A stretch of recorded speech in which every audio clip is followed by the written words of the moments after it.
You are listening to the Body Charge podcast, and I'm your host, Sandy Sanderson.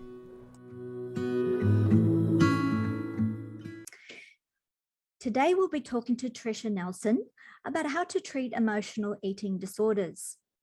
Tricia Nelson is an internationally acclaimed author, transformational speaker, and emotional eating expert. She lost 50 pounds by identifying and healing the underlying causes of her emotional eating and has spent over 30 years researching the hidden causes of the addictive personality. Tricia is the host of the popular podcast, The Heal Your Hunger Show, and is a highly regarded speaker. Tricia has been featured on NBC, CBS, KTLA, Fox, and Discovery Health. Her new book, Heal Your Hunger, 7 Simple Steps to End Emotional Eating Now, is available on Amazon, and her website is healyourhunger.com. I'm thrilled to welcome Tricia to the Body Charge podcast. Thanks for coming on board, Tricia. I think we all have been guilty at some time or other of sneaking to the fridge and eating a high-carb snack, even though we're not really hungry, but needing some kind of emotional comfort. Emotions can be painful sometimes, especially when dealing with rejection, loneliness, guilt, or feelings of unworthiness. And sweets can be a temporary panacea for this kind of bitterness. Tricia, I believe you have uncovered something much deeper in the human psyche, where some people can actually develop an addiction to sweet treats in a repetitive emotional healing cycle that seems impossible to shake. It sounds like a kind of a depression. Is it something to do with maybe dopamine or serotonin balance in the brain? Can you describe in your own experience how you identified the problem and turned it around?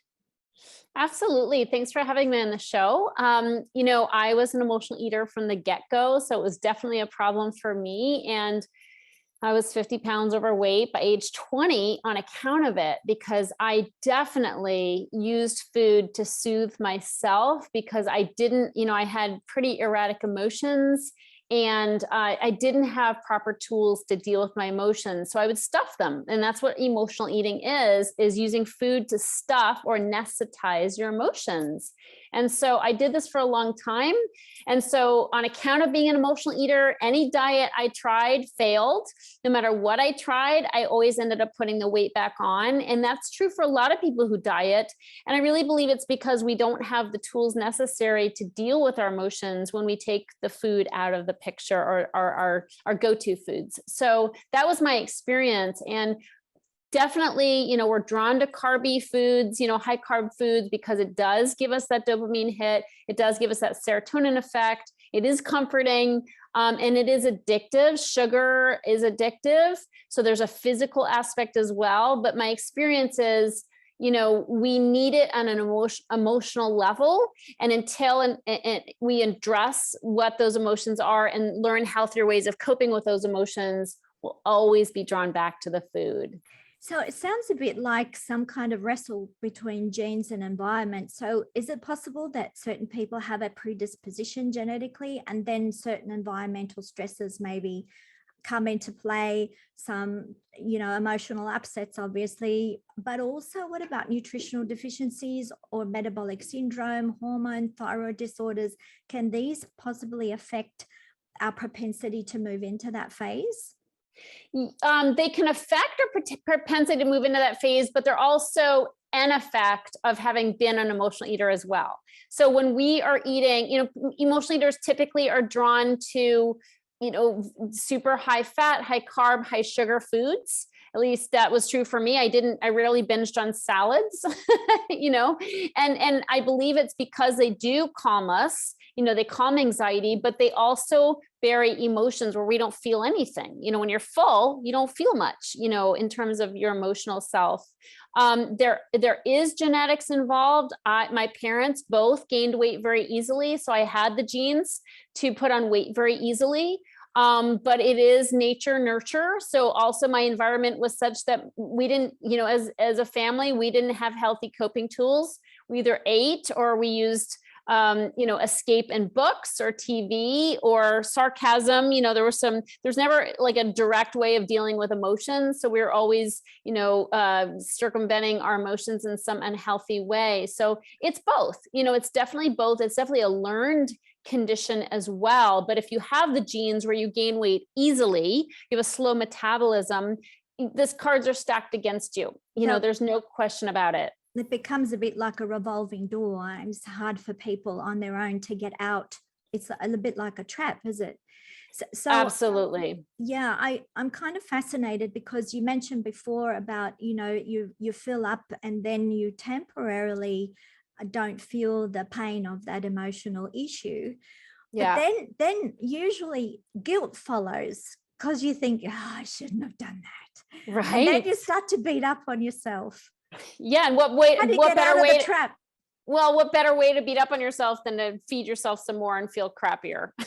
So that's definitely the roller coaster ride. And, my experience is we have to take a step back, and just see that dieting isn't going to be the solution, because if you just take food away from an emotional eater, you've basically taken away the number one coping tool for how we deal with stress, how we deal with all kinds of negative emotions. And if we don't have the food, we'd better have something else in its place as a coping tool. But diets don't give you those coping tools. No. So ultimately, we go back to the food. So you have to have healthier coping tools for dealing with stress, tools for dealing with uncomfortable emotions, support, like a proper support structure. These are all super important in order to help people really address and heal the problem. And stress is a very big issue today.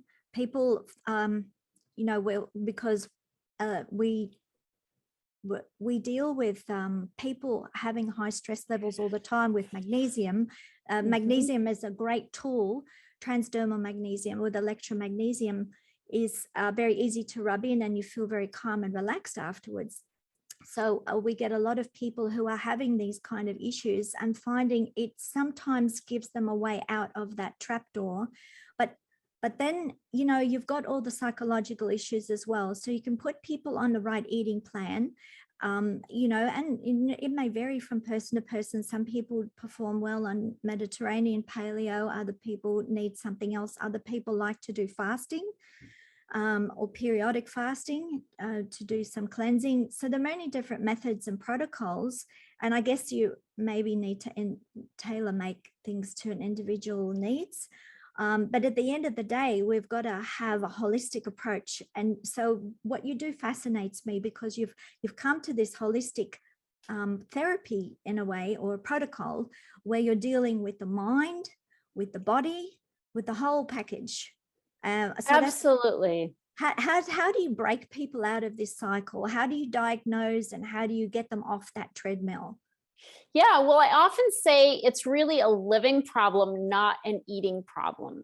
And what I mean by that is we have to change how we live. Eating is, overweight is a symptom of overeating, and overeating is a symptom of what's eating me. And so what I do is, in my holistic approach, is really help people start their day where they're lessening their stress, they're getting grounded and centered, and they're processing their emotions from the get-go. And so that looks like, some kind of morning routine, like meditation, prayer, reading spiritual literature, going for a walk in nature, something that can help you get down to like a more grounded place where you're not just ricocheting off of the different stressors in your day or the needs of other people. Overeaters tend to be overdoers, and that's part of the problem. Like, we do a lot. We really pack our schedule too much to where we don't have a moment to breathe. And so that stress leads to stress eating. But you can't just take away the food on a diet and not change the stress level. You have to stop, doing everything and trying to be all things to all people. And this is where, I call it the anatomy of the emotional eater. Like, emotional eaters have a certain personality profile, 24 personality traits. One of them is overdoing. Another one is people pleasing.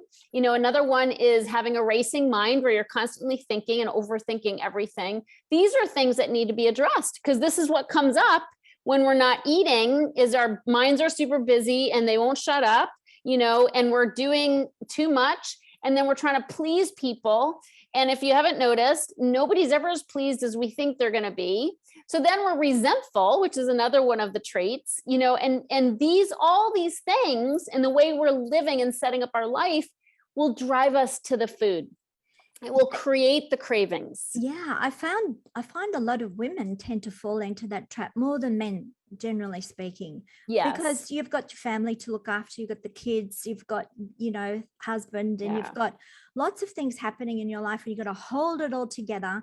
And I think women take on way too much responsibility, and they feel it's up to them. And then it can become a bit of a control issue. Then they're not doing this and they're not doing that. And then you take on board other people's karma when we're not supposed to. We're really meant to be responsible for ourselves. And I think this is a great awakening or a greater awareness where people need to realize, well, you can lead a horse to water, but you can't make it drink. And you can't save your kids from making mistakes. They'll make them. You can be there to pick up the pieces and to give them moral support, but you can't save them from the learning curve. And I think a lot of people try and be so perfect that no one in the family can, make mistakes or is allowed to do this. And so we make our bed and have to lay in it. It's really, we're creating a lot of this stuff ourselves. But by learning to look at it and notice it and realize it, this is a wonderful awakening where we can start to detach a little bit and be more of a teacher of others, but allowing them to experience their own stuff and not taking it on board as though it's yours. I think that's absolutely no question about it. And I love that you just said we tend to create some of this stuff ourselves, because that's true. And the upside of that is that means we can create something different. If we're just victims of cravings for chocolate, which I don't believe we are. I think a lot of those cravings are self-created when we're overdoing, packing our schedules, not giving ourselves downtime, and all we have to do is make tweaks in our schedule. All we have to do is start putting ourselves first. And it is hard for women to do. We tend to want to be all things to all people and have pressure on ourselves. And you mentioned the word perfection also. And that's a trait that gets us, trapped in this cycle as well. But the good news is these are all things we can change. Instead of trying to beat our bodies up with some unrealistic diet, let's make changes in the way we're living. Let's start living different. Let's ease up on ourselves. Yes. Done is better than perfect. We need some self-love. Yes, absolutely. And it has a direct impact on what we eat and how much we eat. Yes, I'm telling people all the time, enjoy that luxurious magnesium bath, lather your skin, look after yourself, take a trip to the beautician, you do something for yourself that makes you feel nurtured and loved, because we're always doing, as you said, for other people. And people sometimes don't think about, well, some of that has to come back. It has to go full circle. When we need to give and receive love. Yeah. So, yeah, that's what it boils down to, really. Just awareness on all members of the family. It's hard living in a group situation. The people have their idiosyncrasies. They have their own ideas. They want it this way.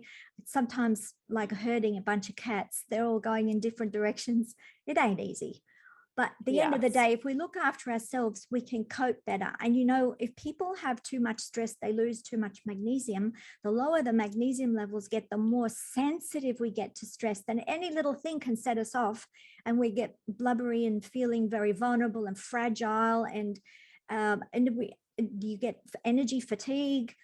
Because magnesium directly affects metabolism. So we can start to nurture ourselves nutritionally. We can look at mind, and as you said, meditation, Tai Chi, pick something that you like to do, walk in the park, go fishing, I don't know, whatever you like. It's about finding your fun again, because people forget fun is really important. It's an important vitamin, like your sleep vitamins, your fun vitamins.